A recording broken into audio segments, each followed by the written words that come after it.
Pris plastik sa fe environ nou led. Boucher dal nou, y sa tchwe bet nou et poisson ki an glo nou.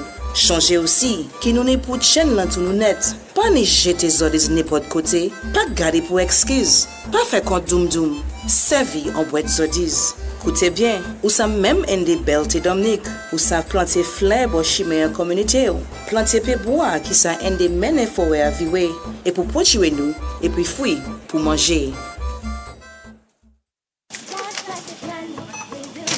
That will be $78.50. What? All that money for two little things? And an additional 50 cents if you want a plastic bag.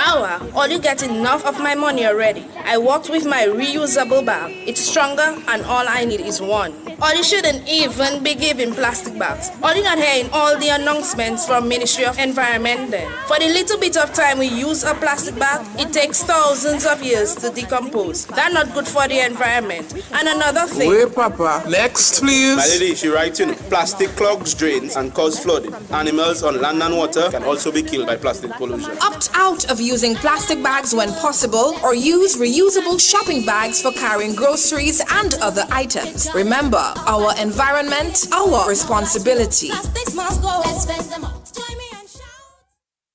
What is your contribution to reforestation and beautification in Dominica? We are going to make our village the most beautiful one. By planting flowers along the roadside.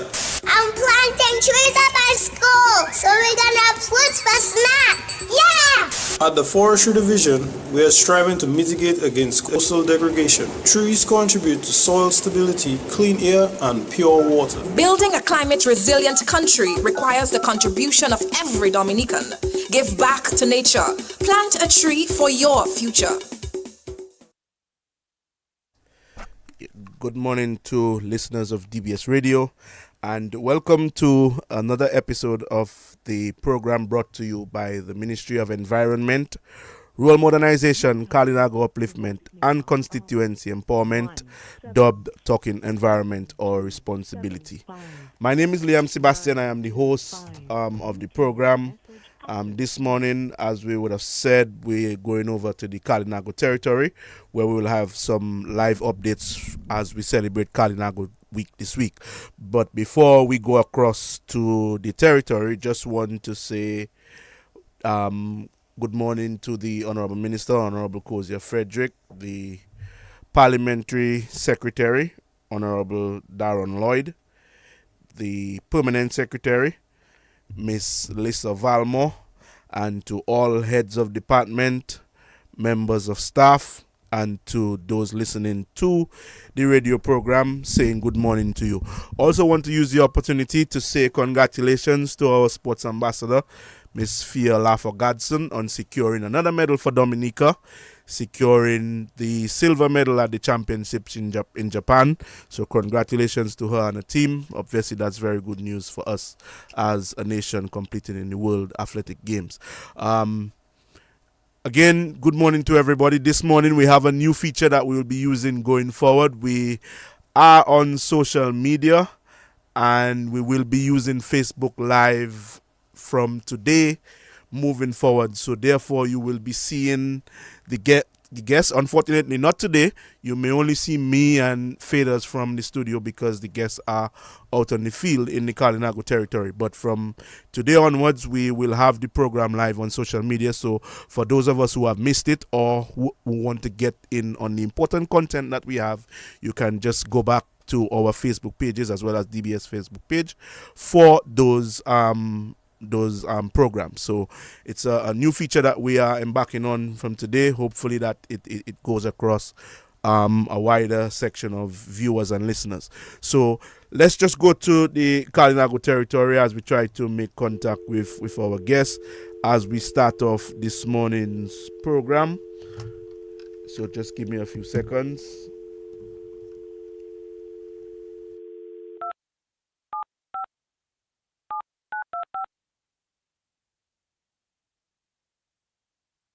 What is your contribution to reforestation and beautification in Dominica? We are going to make our village the most beautiful one. By planting flowers along the roadside. I'm planting trees at my school, so we're gonna have fruits for snack. Yeah! At the Forestry Division, we are striving to mitigate against coastal degradation. Trees contribute to soil stability, clean air, and pure water. Building a climate-resilient country requires the contribution of every Dominican. Give back to nature. Plant a tree for your future.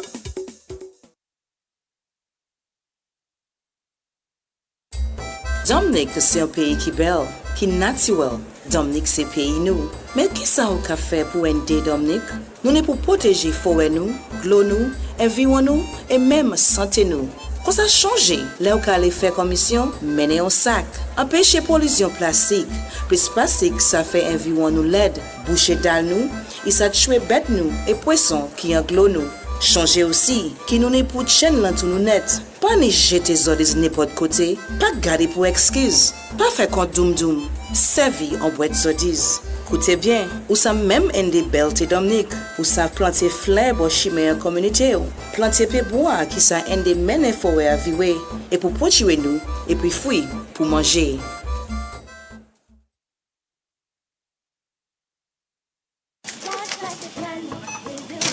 That will be 78.50. What? All that money for two little things? And an additional 50 cents if you want a plastic bag. Or you get enough of my money already. I worked with my reusable bag. It's stronger and all I need is one. Or you shouldn't even be giving plastic bags. Or you're not hearing all the announcements from Ministry of Environment then. For the little bit of time we use a plastic bag, it takes thousands of years to decompose. That's not good for the environment. And another thing. Wait, Papa. Next, please. My lady, she writes in, plastic clogs drains and cause flooding. Animals on land and water can also be killed by plastic pollution. Opt out of using plastic bags when possible or use reusable shopping bags for carrying groceries and other items. Remember, our environment, our responsibility. Okay, so good morning. Let's see if we have our guest with us live in studio. Good morning and welcome. Good morning, Liam. How are you doing today? I'm good, Minister. And how are you doing this morning? I'm good. I'm the Soil Listen Public of DBS Radio, and people listen via the internet. I'm speaking from the Carnival space. Actually, I think my company, the Permanent Secretary and the Ministry of Environment, and also our own Ubuntu, and also Alice Darren, who is the KDO. So I'm happy to connect, Liam. All right, well, Minister, I'm also saying good morning to the other persons who are with you as we get into the program this morning, as we celebrate Kalinago Week. So let me just start off with you in terms of the significance in observing the Kalinago Week this week. I want you to tell us a little bit about that. So Liam, Kalinago Week is a week of activities that is celebrated in and around the week of September 19th every year. And September 19th is an important part of our history because it is the last recorded serious uprising by the Kalinago people against the colonial authorities. In that happening on September 19th, 1930, 2 Kalinago warriors died, a number of people were injured, people were imprisoned, and we're using this week to remember that very poignant happening, but also to use it as a way to re-establish our foundation as the deeper part of the heritage of the Dominican society. So Liam, every year we do this celebration. On Sunday we started up with honoring Evelyn in our community, this Lysander, who has been a cultural advocate, a very powerful woman. And so every year we celebrate the elders who are really, Liam, the holders of our the memories of our history, and who are able to pass on significant knowledge to our young generation. And so we did that on Sunday. It was a very wonderful activity. Miss Lizanne is a Catholic, so we had an activity at the Marlborough Catholic Church. And she was given a hamper by the community and also other gifts from the Carnival Council. And so that really began the week of activities. And it started with prayer, and it's a solemn ceremony. But Liam, what happened also, we have had following that, we have activities across the board. Yesterday on Wednesday, we had a wonderful engagement with young people. So we speak to having students from the primary school coming to the Kanagabarana routine, where they were given an interactive session conducted by the Obutu and Dr. Leonard Sunny Church, cultural elder Prosper Paris. It's a program that meant to engage the future of our community, when I would empower them and enlighten them on the fact that their heritage is important to Dominica, and to remind ourselves that we have a serious part to play in Dominica's development. So this interactive session was supported by the local council, the Canada Council, and the UNDP, by folks from the CDB, and all of this was centered around celebrating Canada heritage, celebrating Canada culture, and continue to build on the legacy of what happened many, many years ago, Liam. And then we will fast forward into tomorrow Friday, Liam, which is the actual day of that happening in 1930, September 19th. And that is the most significant day for us. Is a day where we'll go on site where the troublesome happening took place in 1930. We'll go on that site, and so there's a small memorial park that we have done over the few years, and we're hoping to upgrade as we go along. And we will have a smoke ceremony in honor of our ancestors. We'll bring students from the schools there as well. The cultural groups will come in. There'll be a lot of drumming. There'll be an extensive smoke ceremony led by the shaman. And at that point, Liam, we will all immerse ourselves in understanding the deeper cultural benefits of having a strong society that has survived many, many years of oppression. So Liam, that in a nutshell is what the week is happening this year.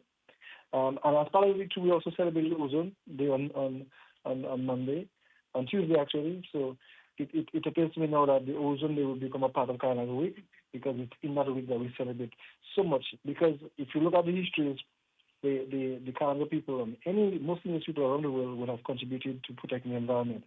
So it's a key part. So those things really don't happen by chance. They happen because it's sort of we have models dealing with us, and we are understanding our roles and responsibilities in ensuring that we remind others that we are here, and remind others that we have some good practices that we take on as a serious part of the human family.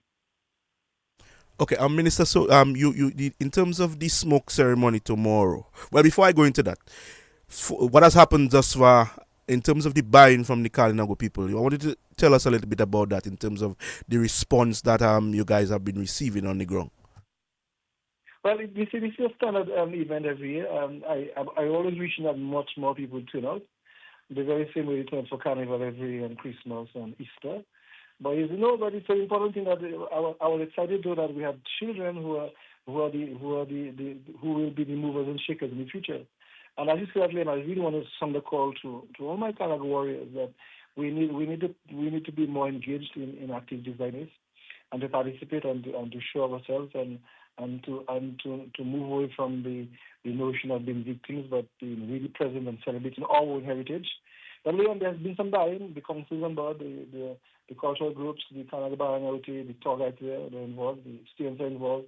And I just want to shout out the teachers, Liam, at the schools who really came out with the students in large numbers, from Simiku, the Sarah School, Atkinson Primary School, Concord Primary, Lighthouse, and all of the schools who participated in that activity. So for me, Liam, there's success in knowing that there's a future of young people who will carry on the baton by being part and parcel of these activities. All right, well, that's very important in terms of the schools, that you have the next generation, partaking in the activities which can only enrich their historic side of it in terms of their culture. But Minister, I want to ask you, as you just made mention, in terms of maybe there could have been a larger participation. But so my question to you now, in terms of tomorrow's event, tell us about the importance of tomorrow's event. So tomorrow's event is a commemoration of what happened in 1950. That story is a very disheartening story, because it is one where people actually died, and struggling and fighting for what was their right to survive in that space. So Liam, the story is very simple. For many, many years, Canada people have been going overseas on the canoes to Guadeloupe, to Martinique, to Maragaland, to transact. What that means really is that they are moving on canoes, bringing across to the French countries, ground provisions, bananas, grapefruits, and all sorts of provisions that they are selling in these French countries and buying supplies to get back home. And the supplies include, among many things, cheese, wines, rums, flour, all of those wonderful things.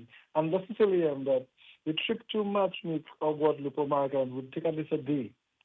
During that very same period, Liam, it would take my grandmother one day to walk to Roseau, another day to transact her business, and another day to walk back. So she would have to spend a three-day journey to go to Roseau to get the same things that she could get in larger quantities from Marrick Island or from Guadeloupe. Just imagine my grandmother walking through the Shimelita, down up through the Freshwater Lake, down the Loder Valley, into Roseau, with bag of produce on her back or on her head. And you can imagine the amount of stuff she would carry. That's very limited. And that's to say further, what made that event tomorrow much more significant is the fact that on September 1st of that very year, there was a big hurricane like Hurricane Maria. So the natural trails to Roseau were all blocked. So the people thought it would be wise to continue to trade with the French departments to get those produce. What happened is that the colonial authorities said that people were transacting in illegal trade, what they call smuggling at the time.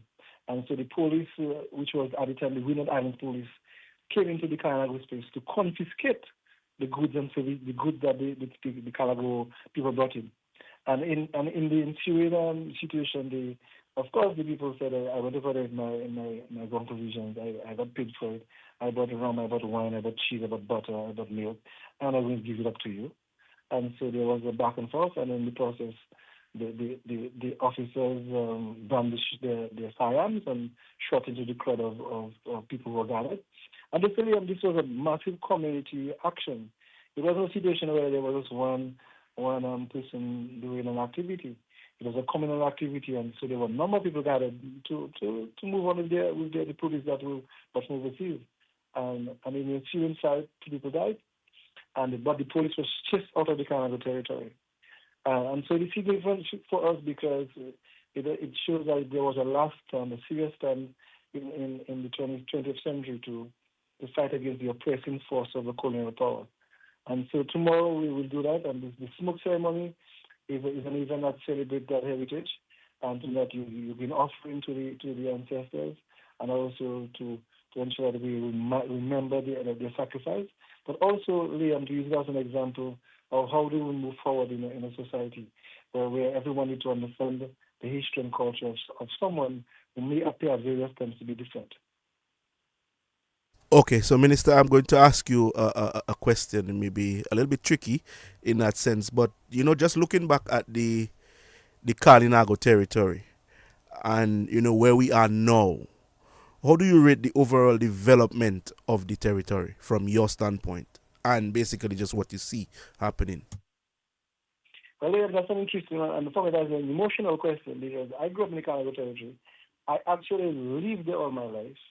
Literally lived there all my life. Even as a minister, Liam, I lived there. I go to Roseau every day and come back home. And I grew up in a space where my friends and I would go to school without shoes, essentially. We had half a book. The classrooms, it was one hall. That's teachers. The teacher who would speak louder was the most professional teacher, or the most active one, because it was a one-room space. Electricity came during my time when I was a teenager. And so getting ready for common entrance, I had to do the study on with a lamp and a candle. And that's just in 1980, in the 80s.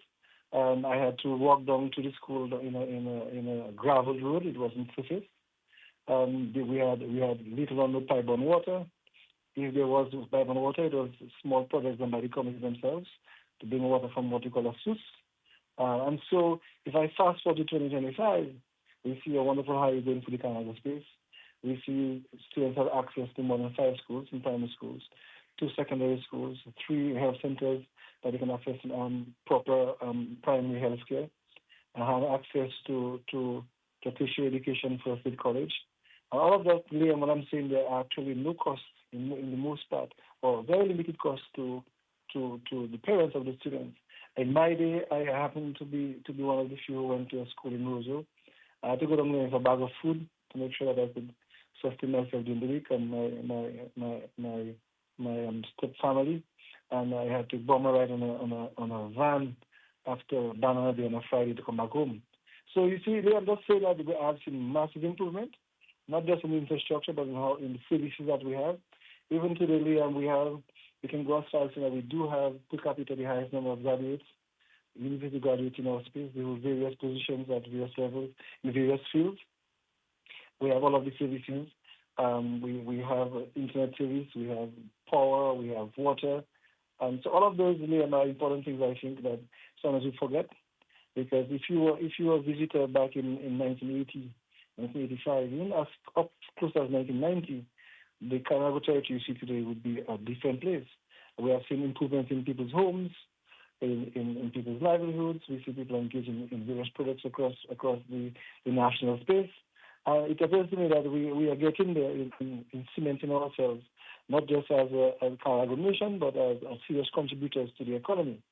So I've seen in the past few years, and just to say that even Dominica itself will only be about 47 years this year, if I have it correct. 47 years. And so we are really a very young country.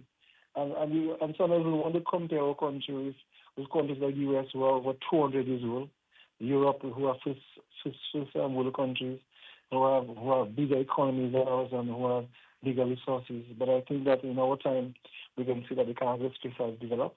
But I must say that I need to see more.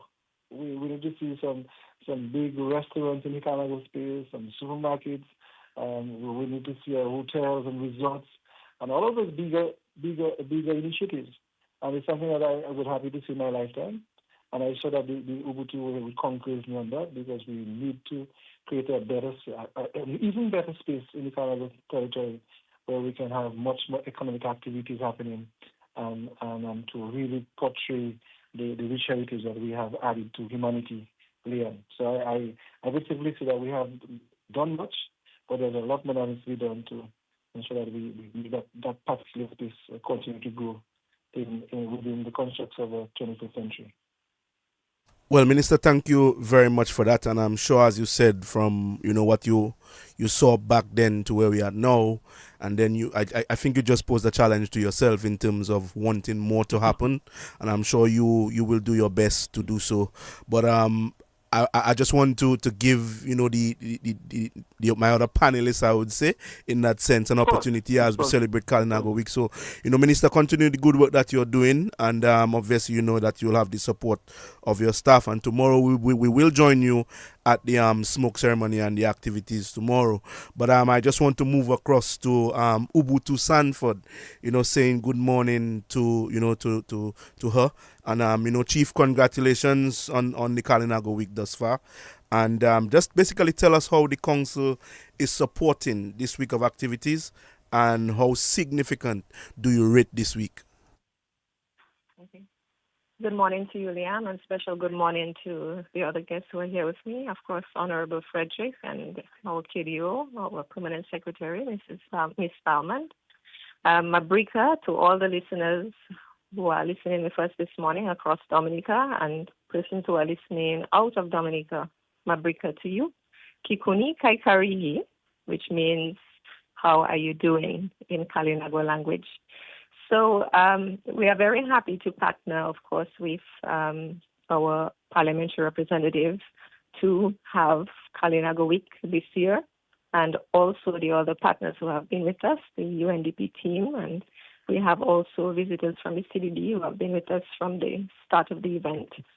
So the council is lending support, in being part of these activities, encouraging some of the activities at the schools, raising the public awareness of what we're doing. And so far, I think that it has been really good, like Mr. Frederick said.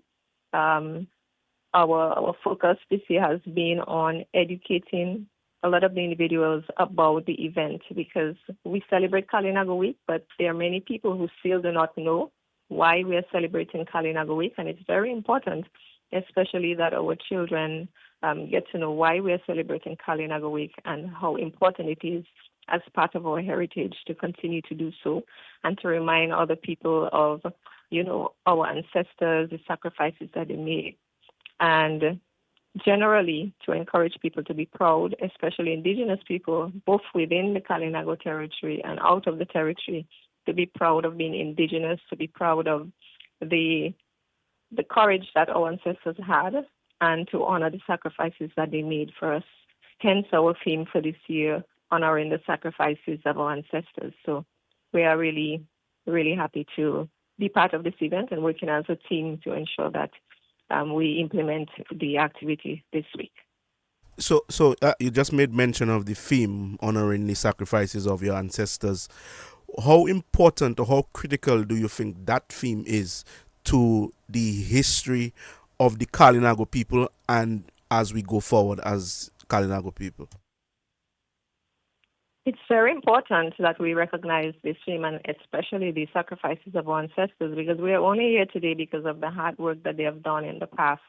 I wouldn't be a chief today had it not been for the former chiefs who were before me, and they have started works that I am only continuing. So it's a process whereby we build on what has already been there. They have laid a foundation for us, and we have to take it on and see how we can enable it to be better for the future generations. So it's very critical that we continue what they have started, and we do not get lost along the way, and we do not become extinct, as some people often say that we will eventually become. And also generally to raise the awareness that we are still here, because throughout my travel within the past few months, there are many countries and people who do not know that the Kalinago people exist and that they live on a territory. And it's very important that we get to highlight during this week the activities, the culture, the heritage, to let them know that we still exist, we're still here, and we are still practicing our traditional cultures and activities within our community. Okay, very happy to hear that. And as we celebrate Kalinago Week with some of the activities that would have happened thus far, there was a naming ceremony yesterday, which I'm sure that you witnessed. For those of us who do not know about the naming of the Kalinago people, just give us a little bit of insight into that as we basically were educating ourselves or getting the education from you all in terms of what happens in the Kalinago space. Okay, so Kalinago people had indigenous names before that they actually aligned themselves to. So if you were brave, then your parents or your forefathers would name you according to that, or and you will live by your name. So what we did yesterday is to again encourage individuals to, one, get an indigenous name, but also to learn the Kalinago language, because when we give our youth an indigenous name, then it becomes part of their daily vocabulary. They will get to say the word almost every day when they use it, and also get to know the meaning of it. So at that event, the shaman would do his usual ceremonial activities and assign a name to the youth, and that's what was done yesterday. So we had about 12 or more young people get indigenous names. And what we're doing as a council is to encourage all the schools across the territory right now to have their students get indigenous names as a starter to learning more of the Kalinago language and also appreciating it a little more. Okay, and just for listeners, the benefit of listeners, the shaman is the person conducting the naming ceremony, right? Yes, so a shaman in historical time was also called a boye, according to the indigenous language. And he would be responsible for generally conducting ceremonial activities, most times special baths for individuals who, we believe in baths, like getting special baths at certain times of the moon, and conducting various ceremonial activities, particularly also like for the chiefs, some of the activities that we do, we would call on them to say special prayers. So he has a very special place within the territory, especially during those events. Okay, thank you very much for that. And I'm just getting some information that, yesterday, from a personal point of view, you read to some of the children, you basically taught them how to say the Kalinago name. In terms of that experience from a personal standpoint, just give us some information on that. It was a great experience, and throughout the exercise, I saw a need for more practice, but also it shows that they were excited in participating, and there's a yearning to learn more, and I see it generally across the community, and I'm hoping that our national leaders will perhaps look into seeing it fit to kind of fit in maybe some more traditional culture into our curriculum at the school, so that our children can have it perhaps as a compulsory section of their learning, and that will definitely help them grow up to pass on the knowledge that they learn and keep it going. I mean, we do it currently. There are many of our parents who teach us things that our teachers don't. But if it's in a setting where it becomes part of their learning, just as we learn math or English, it will definitely be more beneficial for us. It will make my work easier. It will make all the leaders across the territory work much easier in generating that pride within the various students who attend the schools. Okay, so Chief Sanford, I want to thank you very much for joining me on the program this morning. It's your first time with us, but I'm sure that there will be other opportunities as we go along. Just want to encourage you to keep doing the good work that you're doing, obviously in collaboration with the minister and the ministry. So all the best, and as we celebrate the Kalinago week, I'm sure you'll be seeing the rest of us from the ministry tomorrow to join you at the smoke ceremony. So keep on the good work, and all the best for the rest of the Kalinago week. Thank you very much, and thank you for giving us this opportunity to share and to raise awareness about the activity. And I just want to encourage our listeners to, those of you who can make it, please join us tomorrow at 10 a.m. at the Sensi Memorial Site. Thank you so much, Ayohora. All right, Ayohora. I mean, I'm sure I'm here some of these terms. In studio here we have Hazri with us, who is by now I could say he's Kalinago with every day he's participating with Prospect. But in any activities that happens, obviously you have the support from agencies and donors and all of that. And Kalinago Week wouldn't have been a success without one of those who support it, and UNDP is very, very critical in that. And we have Ms. Sawana Fabian. Yes, I'll just call you Sawa, as we have that sort of relationship. Saying good morning to you and welcome to this morning's program. And just basically from your standpoint, just give the listeners a view as to your involvement or UNDP's involvement in the Kalinago Week of Activities 2025. All right. Good morning to you, Liam. This invitation and welcome, and good morning to the listeners. Well, as the project analyst with UNDP, we're implementing a project that is basically strengthening the community resilience of the Kalinago territory. And part of our work is to support agriculture, but also indigenous tourism. And this is where we find ourselves really fitted in this week of activities, because the project promises to sort of strengthen indigenous tourism and promote cultural heritage, and we could have seen that clearly displayed on throughout the week. Actually, if we recall, there was recently a project implemented by UNDP, and we would have focused on the tourism brand and supporting the cultural heritage there. So yesterday, both Stephanie and I were involved in reading the comic books that were developed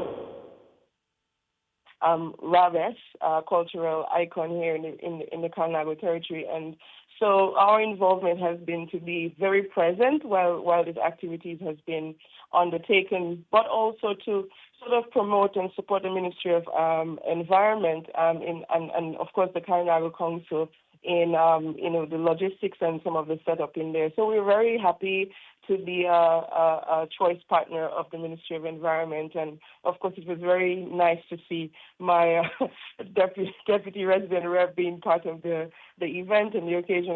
I'm sure it had true meaning to her. So yeah, this is where we fall. Over. Well, let me ask you. I'm sure we will give her the opportunity to give her experience in terms of your DRR, your deputy resident rep. But in terms of she being here with us in Kalinago Week, would you say that is coincidence? Just tell us how happy you are to have the DRR on island celebrating Kalinago Week. Whether it's coincidence or intentional, we're just happy that it fell right. Her visit fell right.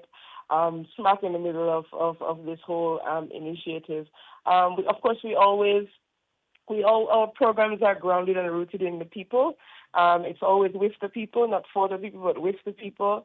And elated that she could immerse herself in that experience. And we're not only just doing the programmatic things, but we were able to, even this morning, receive a tour of the KBA and understand the history and the heritage of the people. So, the experience is grounded in the people, and I'm happy that she's able to experience that fully. Okay, so Sawana, I just want to thank you for your brief interaction with us. We have a little bit of time to go, and we have some people to speak to. So I would use this opportunity now to bring the DR out to the fore, and I just want to use the opportunity to welcome her. I'm not sure if it's her first time or how many times she has been to Dominica, but Miss Stephanie Zabiel, who is the deputy resident rep for UNDP, I want to use the opportunity to welcome you. And as Sawana just said, it's a pleasure having you on island celebrating Kalinago Week with us 2025.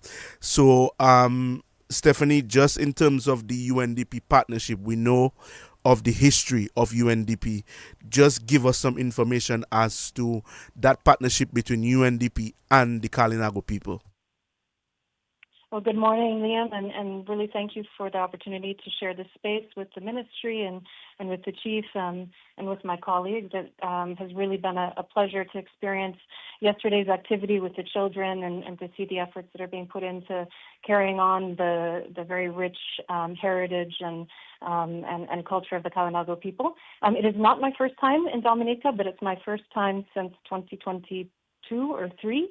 So it feels like the first time, and the team and the partners here have really been wonderful in helping me see as much as possible in a short time, and it will surely not be the last time. So as Sawana mentioned, our work in the Kalinago territory is really focused on supporting resilience where it matters most. So advancing climate-smart agriculture to improve food security. We're working with, in the tourism sector and really looking at where it's needed and trying to support the priorities that are prioritized or the priorities that are identified by the Kalinago territory, and also, of course, working in close partnership with various ministries in the government. So maybe I can also situate our support a little bit in the region. So we have our team that's based here in Dominica. I'm based in Barbados, and we cover the 10 islands and territories in the Eastern Caribbean. So we really try to leverage our regional presence and our trusted partnerships and to build on decades of sustained engagement to drive multi-sectoral solutions to development challenges. So our mandate really spans climate resilience, digital transformation, inclusive governance, economic diversification, and we try to connect community-level insights with policy and strategic-level support. And I would say that really reflects our footprint here in Dominica. Yesterday, I had the pleasure of being with the Minister of Justice and Security, along with the Chief of Police. And then today we have a different thematic focus. So we have a broad mandate, but really how we implement that mandate depends on what is identified as a priority for our partners. And as Sawana mentioned, we don't impose. We really come to support the people of Dominica and the countries where we are. So we also try to look at regional synergies. So we'll have projects and programs that have a focus on a specific country, like here in Dominica. But then we also try to support learning across the different contexts where we work, whether it's with other countries in the Eastern Caribbean, across the broader Latin America region, or let's say finding something that works in Thailand that can be applied elsewhere, and trying to build those bridges and make those linkages. Okay, so I'm just getting some more information. Also understanding that Dr. Justin Schoen is here spearheading the UNDP initiatives. I just want to ask, in terms of the support and the collaboration with the Kalinago people, based on previous projects and so on, we would like to know from that standpoint.